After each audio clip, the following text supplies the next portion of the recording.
Well, hey, everybody. Happy Friday. Nick Slavic here, proprietor of the Nick Slavic Painting and Restoration Company, also the host of this show, Ask a Painter Live. It's a weekly live Facebook show where I use my over 20 years of experience as a business owner and a craftsperson to answer any questions. First off, I want to thank the PCA, the Painting Contractors Association. There's a link in here if you want to learn more. One of the brightest, best, biggest groups of like-minded paint business owners in our country and North America. And I would urge you to at least check it out. There's, like I always say, there's a hockey stick curve of happiness, profitability, quality of work that goes like this. At the base of that hockey stick curve is about where I met the PCA and all the people in the PCA. So they have an insane amount of free resources for people out there. So if you like free stuff, head over there and you have a mountain of data and a mountain of content to go through. So I would urge you to do that. Today's show is a paint nerd show. I haven't done one of these in a while here, but I've had this one on my to-do list for a long time now. So this is my treatise, my overview, my simplification of how I think about primers generally. So there's more to follow on this stuff too, but I thought I would give people an overview because there's a whole bunch of things called wives' tales about primer, not only with painting contractors, but with clients as well. So what I'm going to go through today is just a brief overview, sort of insights into this, any of your questions, all your comments. I would love to hear your experiences with primers. What I'm really interested in is I've never had a failure with X doing X, you know, those sort of things. So we all kind of understand, you know, the general idea about what primers are supposed to do. But I have a very, very simple way of sort of, you know, just thinking about them. Because again, we have a very rigorous, very large apprenticeship program, and we need things to be simple for our people. So, all right, let's get into this. I'm going to jockey my screens around here. I'm going to share with you this screen. All right, so primer basics, and I'm going to hide, you know what I'm going to do? I'm going to hide a little bit of text on screen so we can see more. Yeah, there we go. All right, folks, here we go.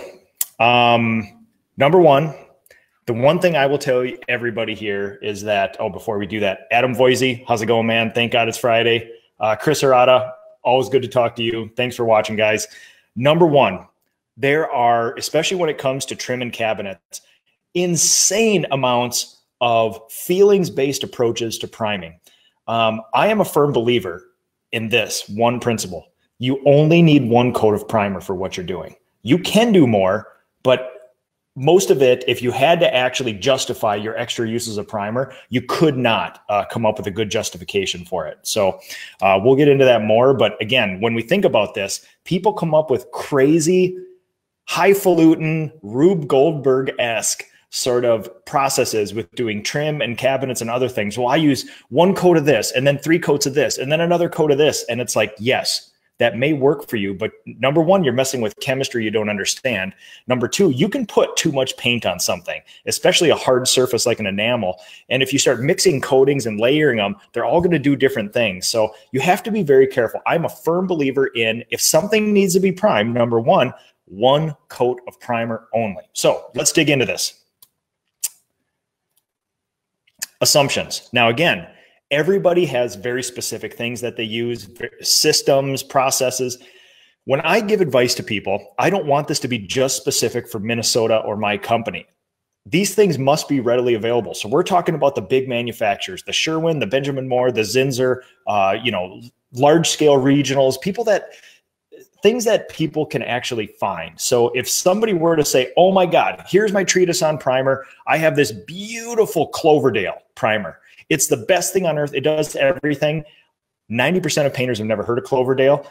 80% of painters probably can't even get the stuff. So it's useless in effect. So what I do is look for readily available things. It must be easy to use. What I'm not looking for are things where you have to be a chemist. I don't want things where you have to mix it yourself, you have to thin it, you have to add stuff, you have to take stuff away, you have to heat it, you have to cool it, you have to use specialized equipment.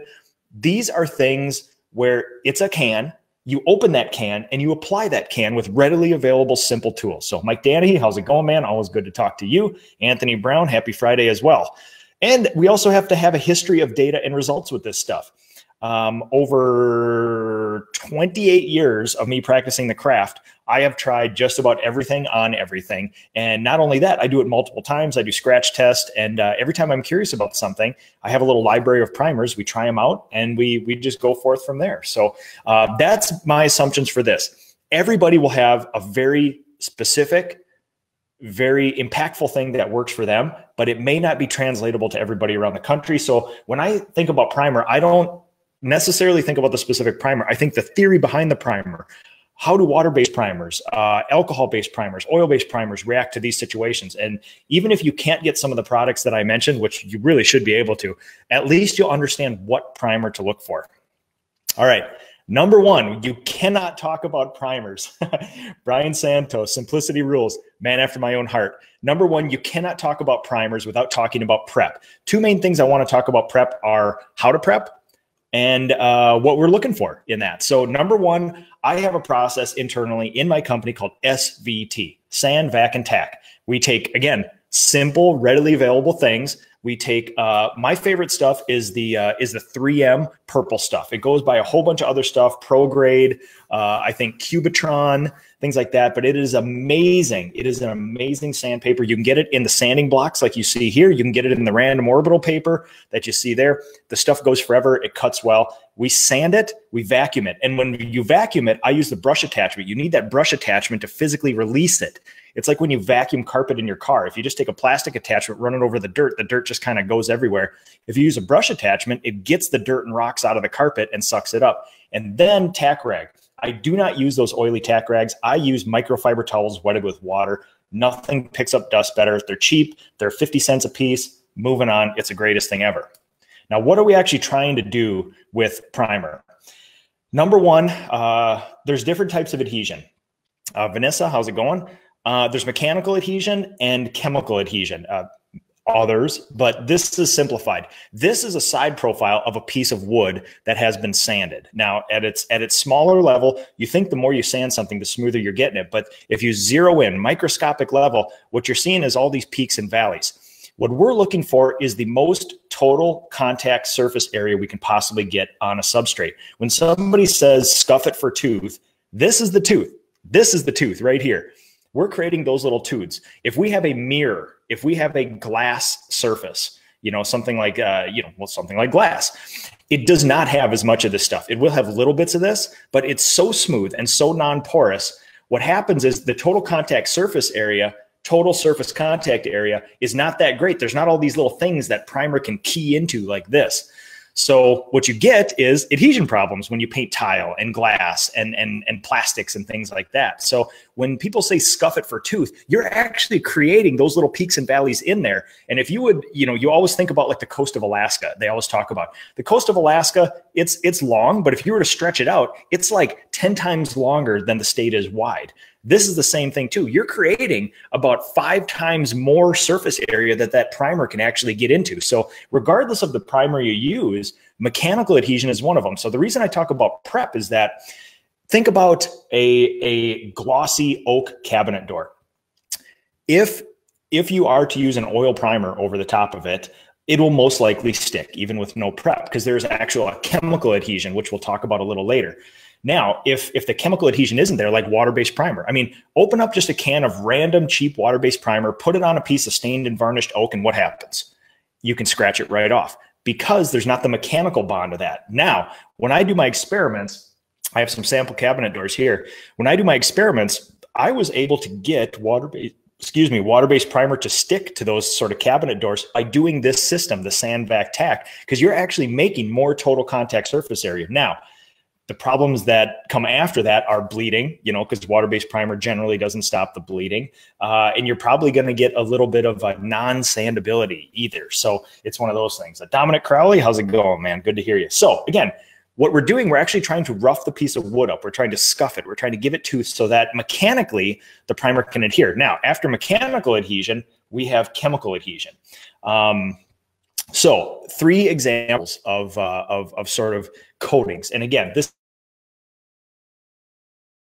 is not there's no 1K poly here, 2K poly. There's no conversion varnishes. There's no polyesters. There's a whole world of specialty finishes out there. But the problem is they're not simple and they're not readily available. So we're talking about the big ones that everybody can get. I talked to a chemist at a major paint manufacturer. He's a PhD level chemist who actually comes up with all these things. He actually helped me out with little sticks and ball models and showed me how all this all worked, and it sort of enlightened me. So number one, how you think about oil molecules. Oil molecules is a reactive finish, and they actually cross-link. They create little webs.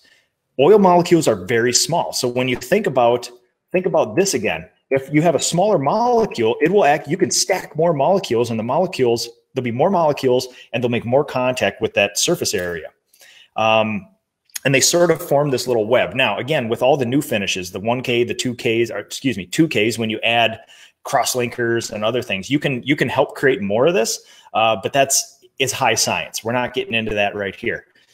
Lacquer molecules. So again, I don't delve deep into lacquer because with VOC restrictions the way they are 5-10 years from now, there may not be lacquers as we know them. Lacquers are a very brittle finish. There's no exterior use for them. I don't think it's a very quality finish. I know guys do quality finishes. I know there's a way to use them quality, and I know there's a place for them in our industry. Again, they're a little bit complicated. They're super prone to error, and I don't believe they're as good of a finish as what we can do with, waters and oils and hybrids and things. So, but the way I want you to think about lacquer molecules, it's an evaporative finish and it tangles. So the way that this chemist dumbed it down for me, which I asked for specifically, is what does this look like? He says, take a bowl of spaghetti, dump it on the counter. However that spaghetti lays, that's how the molecules go. Oil molecules are small little balls. Lacquer molecules are long chains like that. So basically how that lacquer comes off your gun or brush and lays on that wood, that's exactly how it is. Now, the reason that oil is so waterproof and so tough when it comes to the elements is because it doesn't leave you very many openings for water like that. Now, with lacquer finishes, sometimes you get very tight clusters and sometimes you get big openings. Water can actually get through these chains of spaghetti, this tangle of spaghetti, and it sometimes cannot evaporate. So if you think about it, think of those lacquered nightstands or pieces of lacquered furniture in hotels where you see the white ring from a coffee cup or a water cup. That's actually water that's gone through the lacquer but cannot evaporate out. And that's where the cloudiness comes from. It's water trying to get out. It can't get out the same way it came in.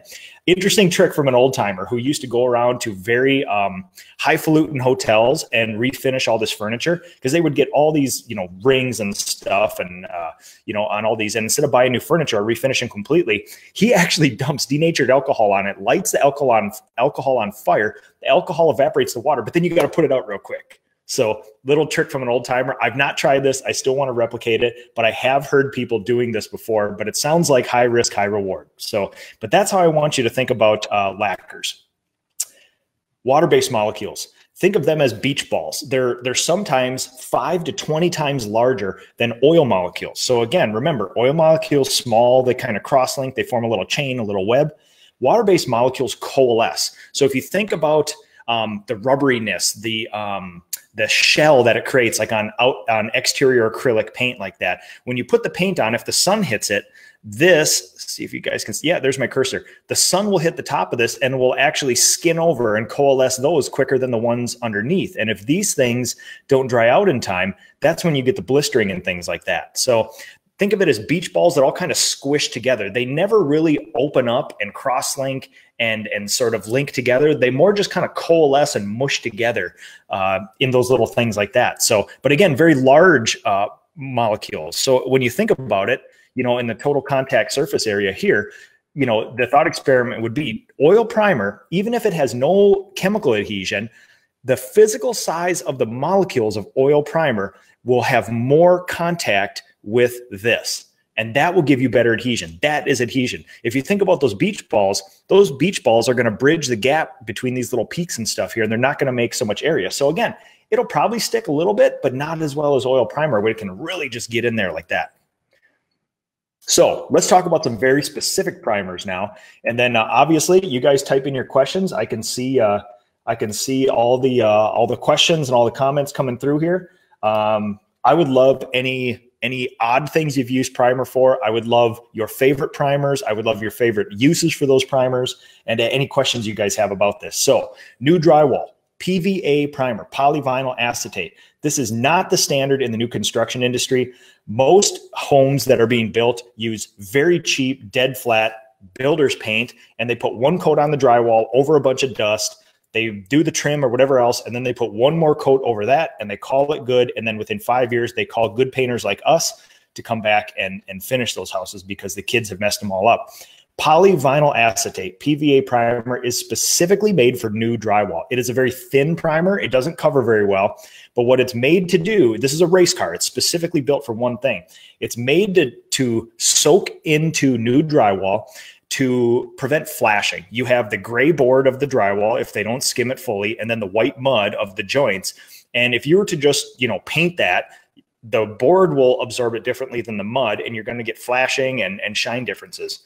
This will actually soak in, coalesce those areas, solidify them, and then you can go back and sand it quick with a pole sander, and it'll be this beautiful marble smooth wall.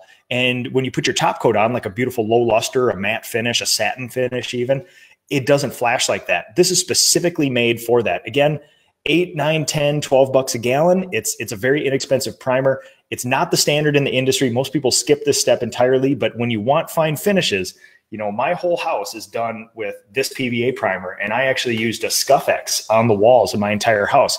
And Scuff-X does not cover all that well. It covers really well for an enamel, but I used the matte version, and it created this beautiful, hard, matte shell on all my walls, and my kids have not been able to destruct it yet. So you're only going to get that by going through a good, thorough prime. So I would urge you guys, if you haven't tried it before, it's an amazing product. So let's talk about deep base primer. So one of the biggest misconceptions from my clients, without a doubt, when somebody has a deep burgundy wall and they want it to go white or off-white or a cream or something, they go, yeah, you'll just kills it, right? You just get in there and prime it, and then you'll do it. And their idea is right, of getting in there and doing something special to help with the color, but you don't need a primer. Primer is for stopping stains, and it's for adhesion.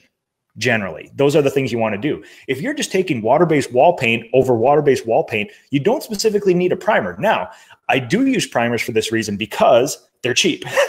You don't need to buy a $70 gallon of Duration Home Matte to do one coat and then do 2 more top coats for coverage. One of these cans, 10 to 20 bucks, deep tint primer.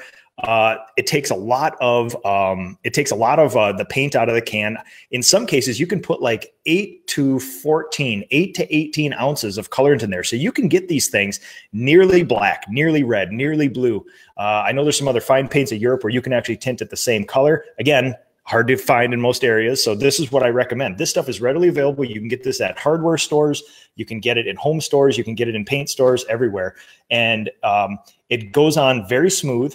You can tint it very close to this burgundy or even white. You can pump a bunch of little painter's trick. If you're going from a burgundy to a white wall, you can pump a whole bunch of KX tint in one of those things. The tint is the expensive part, and it will actually help cover better than just the stock gallon of white. So I use this because it dries really quick. There's no shine to it. And if you've ever painted a top coat, like a matte or a satin or a low luster over one of these, it goes on like grease lightning. It's amazing. So when clients say, oh yeah, you got to kills it or you got to prime it, it's like, okay, the general idea is there. We're going to need a 3-coat system on that wall, but you don't necessarily have to get oil-based kills, stuff like that. All right, stain blocking interior. This is one thing that I'm researching right now. We need to find a new one. Cover stain obviously works. It's tried and true. It's never failed. It's the best. But when you're doing walls and ceilings in a house where you have bleeding, or huge garages where you have old drywall bleeding, sometimes it's not, the clients don't want to put up with all that smell. You're triggering flammable vapor sensors on water heaters, things like that.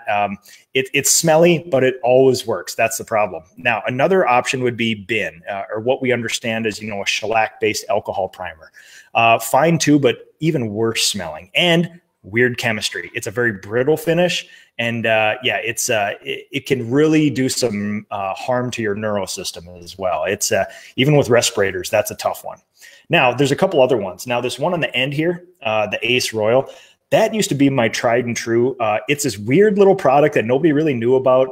It's like It's a water-based primer. It always stopped water stains. It bonded to a lot of stuff. It's just this magical little can, but it's either being phased out or is already phased out, and you can't really find it anymore. I hate to see that. Now, what I was sort of referred to lately or recommended is like the quick drying stain blocking primer. And I know that every brand has one of these things, but this is sort of the equivalent of that sort of thing. And we're doing some tests right now to see if we can do that. So yeah, but otherwise, when you're going to block stains in a house, you can use stinky stuff and do that. But if the client doesn't want you to use stinky stuff or it's not safe, you're going to have to use the water-based stuff. Most of the feedback from the industry right now is, like Zinsser Smart Prime, Sherwin-Williams Quick Dry Stain Blocking Primer. Works most of the time. Not bomb-proof, though. I still don't think it's a sure thing. Cover stain is a sure thing every time. Everybody in my company gets sick of hearing this. In 28 years, I've never experienced this.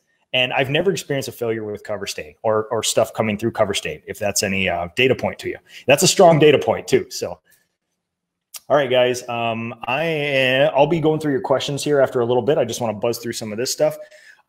Trim and cabinets. We still use the basis of cover stain for all that stuff. I would love to switch over to a water base, but again, for all the other reasons that I listed before, it's not a sure thing. And when you're doing all the trim, all the cabinets in the house, which you guys have been following along on that project for us, we cannot take a chance. Even if it fails 1% of the time, 1% of those cabinet doors is still not good enough for me. I will not take a chance. I'm always looking for the equivalent. I know there's some low odor, low VOC versions, but really what we're looking for is that holy grail of water-based primer, readily available, sticks to everything, stops all the stains, sands easily, all that good sort of stuff.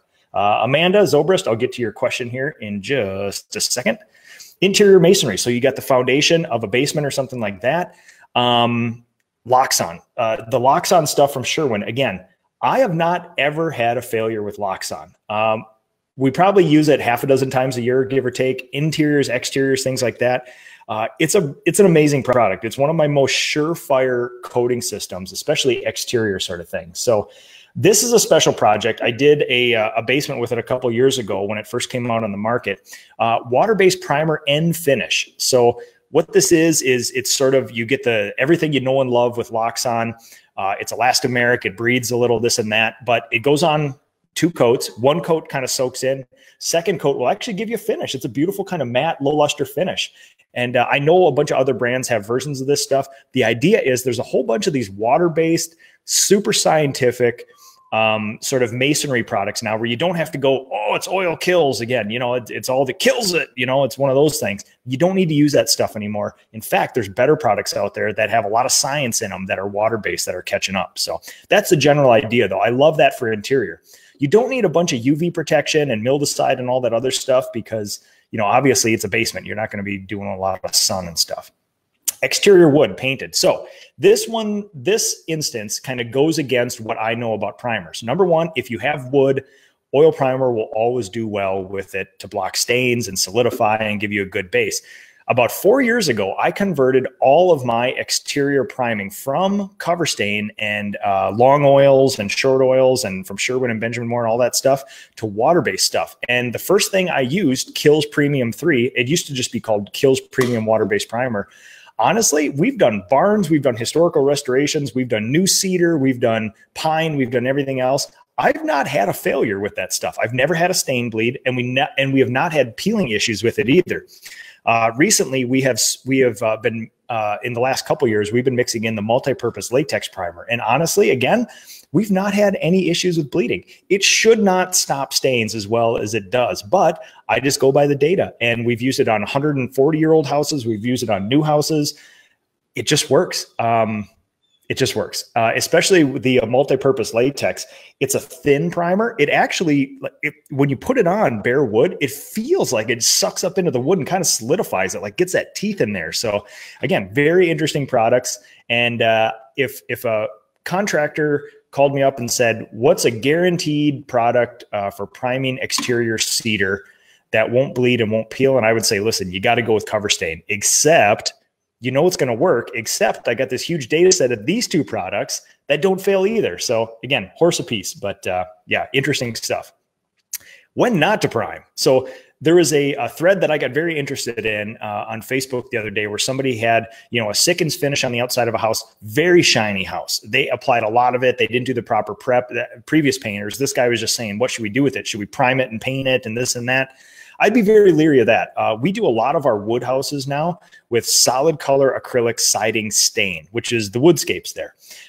It penetrates better. It doesn't form that thick rubbery shell like, you know, latex sort of paint does like that. And when we do decks now, we'll use the deckscapes, the solid acrylic siding stain. And you don't need to prime under this stuff. It's made to actually penetrate wood. So the general idea is, you know, when you have, let's say, a stained wood house that's been stained for 20 or 30 years, and you know what, the wood's beaten up, it's all degraded, they don't want to restore it, and they want that painted look. I will go 2 coats of solid color acrylic stain all day long, and that is a awesome system. The idea behind stains like this, no primer is needed because it'll penetrate, it'll fade before it peels generally. And if you gave me the option of whether something should peel or fade, I would always take fade over peel because it takes a heck of a lot less prep to get a faded house ready for paint than it does a peeling house. So same thing there. We don't prime when we do this stuff. Again, data set, I used to use cover stain on all the decks. I used to completely fill all the pores with cover stain and then 2 coats of the deckscapes. And honestly, we actually ran into some peeling issues on flat surfaces. I think it's too much, and I think it creates too much of a shell, especially when you have water migrating from underneath the deck. Exterior metal. Interesting stuff here. I would always recommend DTM bonding primer or some direct to metal bonding primer, but also there's a new suite of water-based bonding primers like Extreme Bond. Almost every company has it. Grips, Loctite, things like that. Insanely good bonding. This stuff will stick to glass and ceramic tile and all this other stuff. And I would urge you guys to try them. Now, with exterior metal, you guys are following along at that farm restoration we did. Honestly, I use a lot of duration on metal sheds outside, and I've done scratch tests with some very high-powered, super pricey industrial stuff that's specifically made for that, and it has not performed as well as duration straight over that. So I would always urge you guys to try premium exterior acrylic products as well and see how it works. Exterior vinyl and plastic. So this is another one here. If you're going over vinyl siding, honestly, there's, you know, like Aura from Benjamin Moore, Duration from Sherwin-Williams. If you get vinyl safe colors, those things go right over vinyl. Now, I don't like doing full houses of vinyl. I usually just turn those down. But when people have accent areas like shakes or one side or a small project, we will do it. I've not had a failure doing 2 coats of either Aura or Duration right over the top, as long as the color is vinyl safe. If you're worried about it, you can also use one of those water-based Extreme Bond primers. For new siding, newer siding and vinyl and things like that, they move a lot. I would caution you against using like oil primers and things like that because they might be too brittle. You might get good bonding, but the water-based seems to be a little more flexible and be able to move with it. All right, exterior masonry, no surprise, bomb-proof systems. This is a case where you don't necessarily have to prime either. Now, exterior masonry can be James Hardie siding, which is cementitious siding. In that case, I would put 1 coat of the Loxon masonry conditioner, the primer, like this on there, and then go with straight Duration or Aura or things like that. But if you have a stucco house, a brick house, a stone house, things like that, and they want it painted, 2 coats of Loxon XP is a bomb-proof system. Prepare your shoulders. It's a very thick coating and you're going to need to work it in. But honestly, Loxon XP is one of the finishes I'm so sure of. Like I did the Chamber of Commerce on Main Street in my town probably 15 years ago. And that sucker looks as good as the day I put it on. Direct south sun and everything else. No peeling, no weird stuff, no moisture issues. It's a beautiful finish. It's absolutely amazing. I'll get to your guys' questions here in just a second. If you guys get any other questions, comments about primers or anything else, I'll stay on as long as you guys need today for that. So, okay, there's other stuff out there. I am not a fan of alcohol shellac-based primers because number 1, they don't stand up to water. Number 2, people still send me images every week of cabinets and trim that they primed with bin or shellac-based primers, and they're having chipping issues, bleeding issues, things like that. It's not foolproof. Also, there's a lot of chemistry going on there. And for people that don't understand it, you can cause a lot of issues between the brittleness and things like that. There is no exterior approved use for shellac. People say priming knot holes outside, but oil primer or water-based primer will do that as well. So really, it's more of a, I can see a use for it in the like fire restoration field. You know, if you got smoke or odor, this is still the best way to kill odors and stuff like that. But honestly, like the odor of that is bad enough. So now there is synthetic versions of these, and I really don't like bad-mouthing products. There's a use for everything. I've not found a use for synthetic shellac-based primers or alcohol-based primers. They don't perform very well. They still smell really bad. If you ever want to see what horrendous brush strokes look like, get a can of a hybridized or new formula shellac that doesn't have all the crazy alcohol in it, and you will see mountains of brush strokes in there. So again, and they still chip. I did a whole bunch of tests on cabinets where you can scratch them off, generally pretty easy. So again, I like the idea of making these products safer, but they have to perform as well. And I've just not found a use for them yet. I'm open to the idea that I just haven't explored them deep enough yet. Hybrid primers are really interesting to me because if you waved the wand and got rid of my beautiful oil primers, I would be going next to the hybrids, the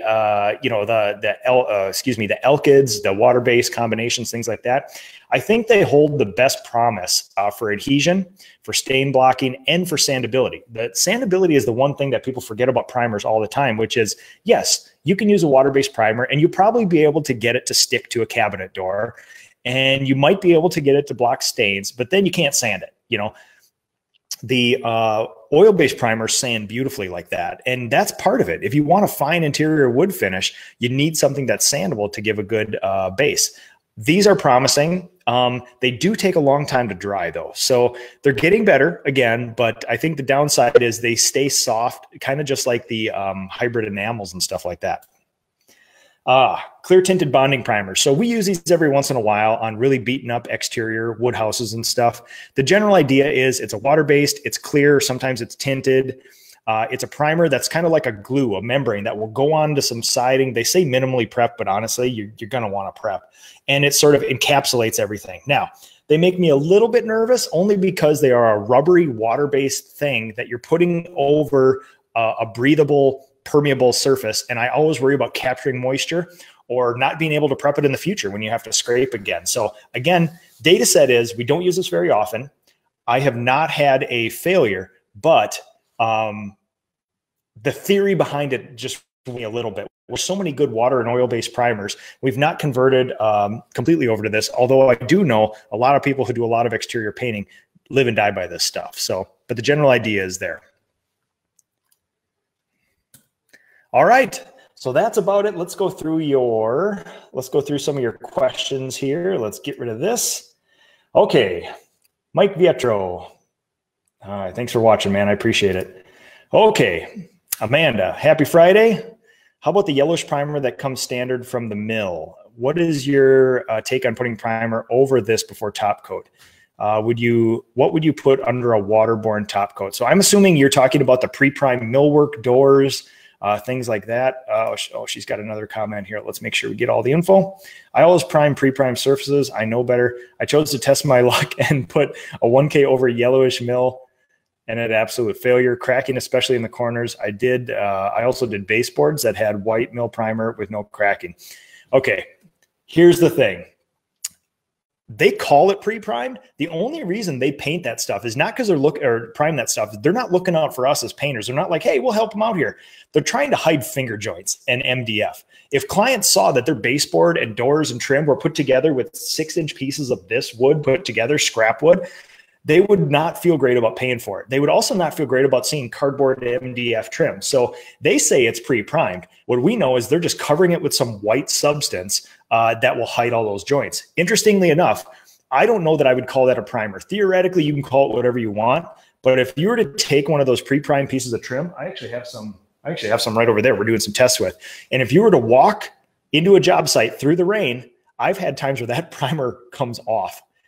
Just a few raindrops will reactivate that primer and it'll come off. So I don't think that is a great substrate. Now, it's on there. You're not going to do anything about it, but I do the same as you.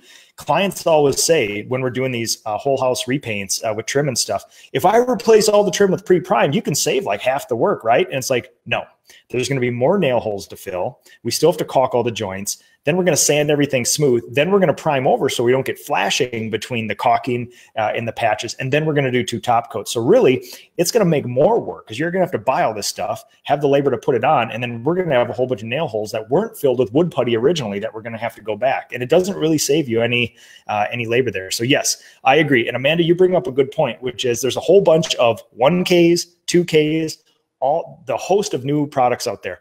They are sexy. They are interesting. There's a lot of chemistry going on. And when you do them right, they're great. When you don't do them right, or when the conditions aren't right, they're more prone to error. So again, great. I love these things. I love the progression. I love when people geek out on this stuff. I do too. But the problem is we need to get in the field and produce a viable product again and again with 0 failures. And before I push a product out to all my people, it is tested for a long time to make sure we don't get any surprises, you know? All right. Fernando, I only use shellac to seal areas affected by fire damage, especially on wood frames tinted to gray. Absolutely, man. Absolutely. That still is a good use for that stuff. What about Scuffex primer? So Leonardo, I've not used it yet. The problem is right now I'm being spoiled because Cover Stain is basically free. It's dirt cheap. It's readily available. Everybody's got it all over the place and it never had a problem yet. So I will probably end up looking, we're doing another test of primers in the shop, probably late December, where I'm going to see, you know, what's out there, what's new, what we can push it to. But I've not used the Scuffex primer en masse only because we have a kind of foolproof system now. But that's an awesome suggestion. I'm going to get on that. Leonardo, sorry, sticks. Yeah. Oh, sticks. Yes. So I know there's some cabinet finishers in the country that I look up to very well, that they base their entire systems on these. I'm not a fan. I know Sticks is a water-based bonding primer. I still get sent images of chipping and bleeding with that because it is still a water-based primer. It's a really, really good one. And then people will come back and say, yeah, but I just do 2 coats of primer then. And I'll say, if you use Cover Stain, it's only 1 coat. So I would make the argument that, you know, maybe you can give a better price to your clients if you take out one entire step of cabinet finishing. You can take out 2 days worth of time, a day or 2 of time just by picking a different product. So for me, it's one of those things. Yes, you can do whatever you want. I know people that do 6 coats of shellac on a cabinet door. I'm not going to take the time to do that. And it's very prone for weird chemistry and stuff like that. So, and also a lot of people have to thin sticks. They're doing HVLP work. Again, I'm not a fan of thinning that stuff because at some point, like even with Cover Stain, when you go past about 18, 20% thinning, you actually break the finish. It doesn't adhere as well. It doesn't block stains as well. So you have to be really careful with that stuff. Amanda, no problem. Steven, enjoyed the show. Thanks a lot, man. I really appreciate it. Okay. Do you know how Peel RX compares to Peel Bond? Someone who works on old homes that often are very weathered, Peel Bond is like liquid gold. I didn't know Sherwin-Williams made Peel RX until recently. It's about 15 to 20 gallons cheaper a gallon. Yeah. So all those I've used all these products in full homes actually. And honestly, they're really indistinguishable and I've not had a mass failure with any of them. So really, I think those products are very closely related. I think they're all, you know, there's not one that has any huge advantages over the other. But again, we don't use a lot of those just because we don't normally run into basket case houses like that. I'm still a little nervous about putting a rubbery membrane on the outside of a house because even if it does work, sooner or later, you know, probably within 7 to 10 years, that house is going to have to be repainted. And I always worry about the scrapeability of something like that. And if it's a bear to scrape, if it's all rubbery, that may cause for a lot of troubles down the road. You know, think about those deck products they came out with, like this rubberized elastomeric shell with bits of rubber in it and stuff. They're like, yeah, it goes down great, but usually within a year or two, something has to be done with it and you can't get rid of it. Like you can't physically remove it from a deck board. You got to replace the deck boards. So I always worry about something like that, but no, it's great. Great point, Connor. Jim, how's it going? We've had consistent success with peel bonding primer on alligator wood, of course, after considerable scraping and sanding, fill in the gap well, and the great adhesion. Listen, same thing. Like I know it's so, it's so tempting to follow the guidelines on these primers and like, oh, made for minimal prepping. You don't really have to scrape that much. Please scrape much. Take the time to prep those areas. This is not an end all and be all. And if nothing else, even if it glues everything on, you want it to look good too. And getting rid of those chips and feathering them out is a good thing. So yeah, agreed. Shellac isn't the best around water. Cabinets around sink. Absolutely. Yeah. So this is my big contention where, we're refinishing a lot of oak cabinets in this country because lacquer was put on originally. And a lot of times it's nitrocellulose or pre-cat, which you can get good pre-cat, but a lot of people don't put it on the right way. They just slam on a bunch of coats, moving on, it dries quick. And all of us who refinish cabinets, guess where the damage occurs? Dishwasher, sink, silverware drawer, coffee cup thing. The things that people come into contact with and come into contact with water. And that's where they always fail. And shellac does not work well, or excuse me, lacquer and shellac do not work well with water. It's just the truth. Adam, your go-to recommendation, please. An old, very weathered stucco house in New Jersey. Dark top coat still intact on the west side. Very chalky old undercoat is the main coating on most of the rest of the sides. If it doesn't, I'd like to know if that was paint or stain over the top, or if it was the original sort of color mixed into the stucco. That would kind of determine. But the general idea with priming is, number one, you want a relatively smooth surface, give or take, for appearances. You don't want anything shiny. You don't want anything dusty or chalky, things like that, that would stop adhesion. So I would say, without knowing the specifics of the project, if you can power wash the house, if it doesn't deal with like RRP lead laws or anything, power wash, scrub the chalk off. And then I honestly would go 2 coats of Loxon XP over the top. If it's previously been painted, I would probably still use Loxon just because it's such a good product. It's elastomeric, it breathes, and it doesn't matter what's been done before. That would probably be a good way to go about it. So yeah, Brian, time is money. I'm of the one and done systems. Absolutely. Yeah. When people say, yeah, but I don't get, bleeding with 6 coats of primer, I'm like, I only do 3 coats on my cabinets, a primer and 2 top coats. You could do 2 sets of cabinets in the time that you did that. So I would say there's a better option out there. So we agree, Brian. Aha. Oh, and one more, priming over rust on tin ceilings. No, don't use bin. What I would definitely do is, number one, if you have to remove the scaly rust, if it's chalky or scaly or something, you physically have to get that off. And then, you can go crazy and, wire wheel it or sand it down to bare metal. At that point, any oil primer will work, but there is a host of beautiful, industrial products. Sherwin-Williams makes a product called Chem Chromic. I think it's spelled KEMKROMIK. I use it in industrial and commercial settings when we're doing like expanded metal roof trusses and things like that. And you can actually put that over some fairly rusty metal. I mean, you don't want dusty, scaly stuff, but like minimally prepped metal. And I've never had rust come through that stuff or bleeding or anything else. It is a tough product, but man, that stuff smells. So I would be careful with that. But, yeah, generally just oil primer will stop that stuff.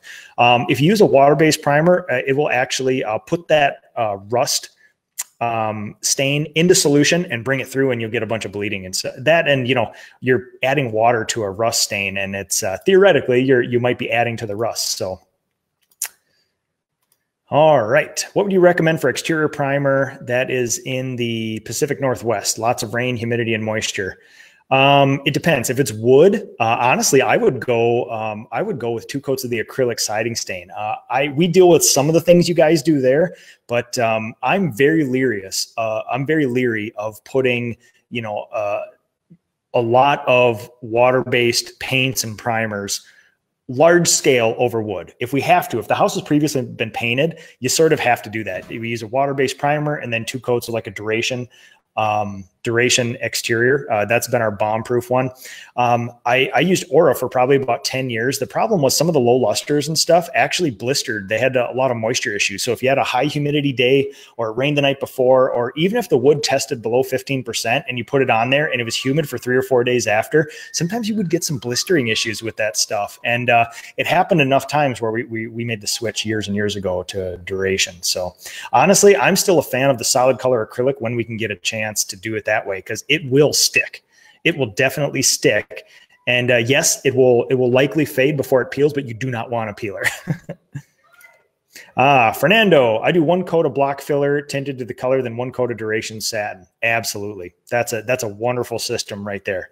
Yeah. Block filler is much less. Yeah. When you're filling those pores, you might get 40, 50 square feet out of a gallon of duration, and you want a little more inexpensive. And, you know, like you've probably found, the block filler will actually etch and kind of work its way in there a little better. So for brick, absolutely. No, those are great things. So, all right, let's see, make sure I get caught up. All right, everybody, well, that's awesome. Thanks for geeking out with me on primer today. Again, I would urge you, people who think like me, there's a lot of them in the PCA, people that think this way about business, people that think this way about coatings. And I would just urge you, if you are as interested in this stuff as I am, I would just urge you to check it out. Very exciting things happening in the next couple of years with the PCA. You guys are going to want to be here for this. So link in there if you want more information. Otherwise, thank you all for this. I love the questions and answers. And any other questions you guys have after, I'll be checking and we'll get after it. So have a good weekend, everybody. And we'll see you next week.